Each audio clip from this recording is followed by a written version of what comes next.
What's up, guys? It's Mekelkasanova coming at you with yet another banging video. And basically, I've been playing this amazing game for the Nintendo Switch, and it's called Morphite. And I really gotta give a shout out to the people over at Crescent View Games, because this is just really amazing. And I hope you guys really enjoy it. So we're gonna go ahead and get into a review of it. Thank you guys for sending me the review code to check it out. And without further ado, let's go ahead and get into this review video. Next generation of great. I'm the next generation of great. I'm the next generation of great. The next generation of great. Morphite is a first-person planetary exploration game from indie developer Crescent Moon Games. There have been a lot of comparisons made between Morphite and No Man's Sky, and for the most part, they're somewhat accurate.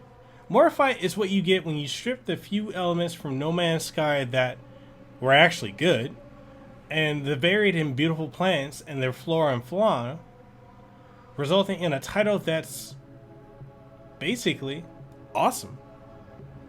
Morphite is a first-person adventure taking cues from classic titles like Metroid, Ratchet & Clank, and, as I aforementioned, No Man's Sky.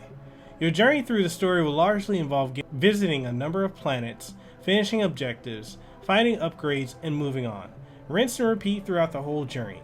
The aforementioned games are where the game's substance lies. Unlike No Man's Sky, Morphite has a campaign that sends players across multiple solar systems in search of a rare and powerful resource called Morphite. There are tons of solar systems with their own planets to explore, and any planet that isn't related to the main story is randomly generated. You'll pick what planets to go to in a menu, and you'll have to stop at a space station in every solar system to refuel. They took away the long travel times between planets that No Man's Sky had, yet still managed to make them feel fantastic. Metroid Prime's influence can be seen in the control scheme, specifically the lock-on function, scattered upgrades mostly hidden away on revisits to previously explored worlds, and weapons discovered through natural story progression, and the incentive to scan objects and creatures, in this case for currency, known as chunks, used to upgrade your suit, ship, and armor.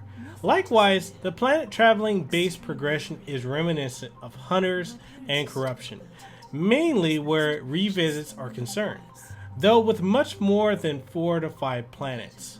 Ratchet & Clank's inspiration comes in with the space segments come into play. Sometimes when traveling between worlds, you may be impeded by an enemy combatant or an asteroid field, forcing you into combat or evasive maneuvers. There's a third, more obvious and probably the most often pointed out influence, which is No Man's Sky. Specifically, there's material gathering, also for upgrades, NPCs to shop and take side quests from, and procedurally generated worlds. The latter aspect doesn't feature in the main story and only applies to planets to be visited optionally, of which there are many. So there are no worries to be had over it messing with the plot. The ability to recall your drop pod to your location position so long as there's an unobstructed sky is a good counterbalance to the sometimes open environments.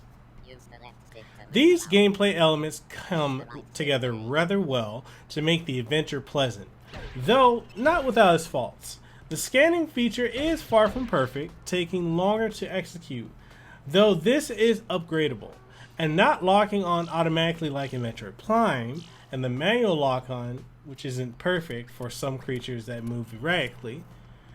The ship's need to refuel does forcibly slow progression for you to gather chunks and or visit space stations in every few solar systems to keep going.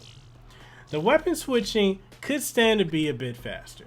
Even with problems like these, however, they don't bring down the experience significantly at all. Morphite is still incredibly fun to play. Presentation-wise, Morphite goes for a minimalistic style with little in the way of pronounced textures and details, and it looks good.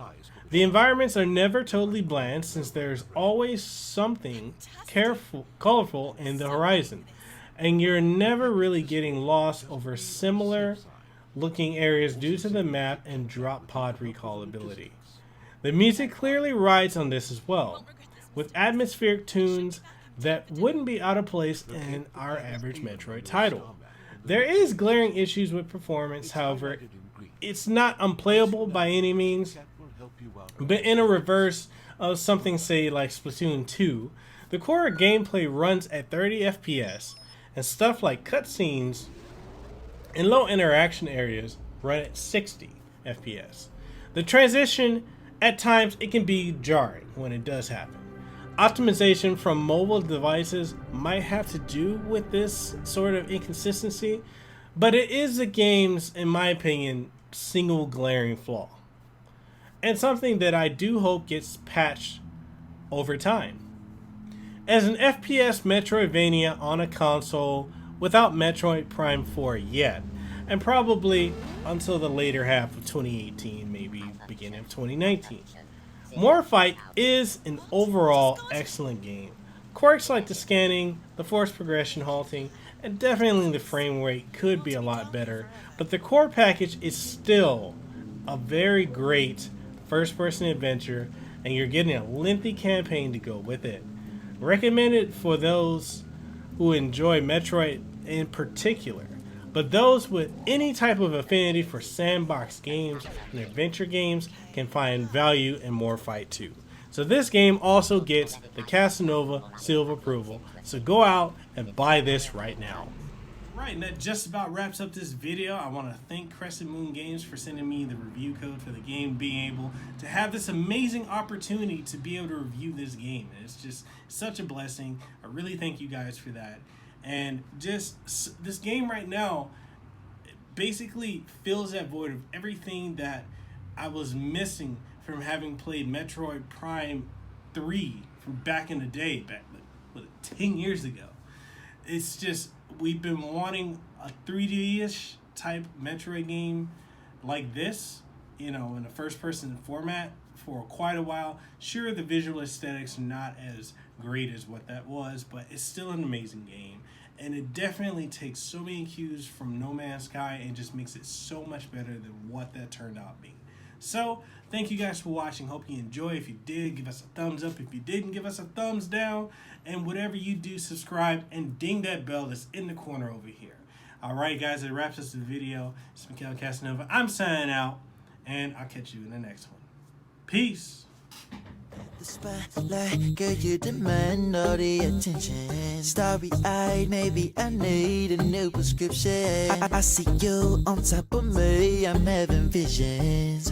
While you spin it around, I'm getting dizzy, baby. Drop and roll,